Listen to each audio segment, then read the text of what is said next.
പ്രകൃതി ദിനവും ചൂഷണം ചെയ്യപ്പെട്ടുകൊണ്ടിരിക്കുന്നു. വയനാട്ടിലെ ചൂരൽ മലയിൽ നിന്നും ഒരു ദൃശ്യം.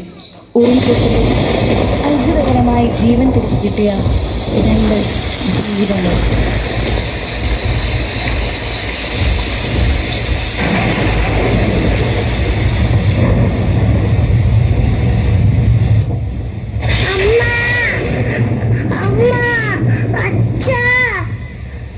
നിങ്ങൾ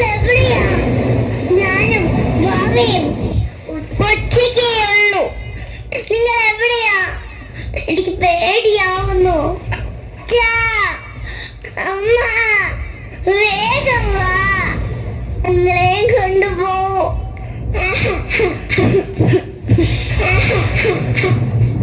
ആര് കേട്ടു ഈ നോവിന്റെ വിളികൾ? ഒന്ന് നേരം ഇരുട്ടി വെളുത്തപ്പോഴേക്കും ഇല്ലാതായ ചൂരൽമല. ഉരുൾപൊട്ടലിന്റെ വേദനയിൽ ദുരിതം അനുഭവിക്കുന്ന ഒട്ടേറെ ജനങ്ങൾ. ദുരിതാശ്വാസ ക്യാമ്പുകളും അവർക്കുള്ള സഹായ വാഗ്ദാനങ്ങളും. ഒറ്റയ്ക്കും കൂട്ടമായുമുള്ള ശ്രമത്തിന്റെ ഫലമായി ഒരു ജനതയെ തിരിച്ചു പിടിക്കാനുള്ള ശ്രമങ്ങളും. പക്ഷേ അതുമാത്രമല്ല, ഇനിയെങ്കിലും തിരിച്ചറിയേണ്ട പ്രകൃതിയുടെ മറ്റൊരു ഭാവം, മറ്റൊരു മുഖം.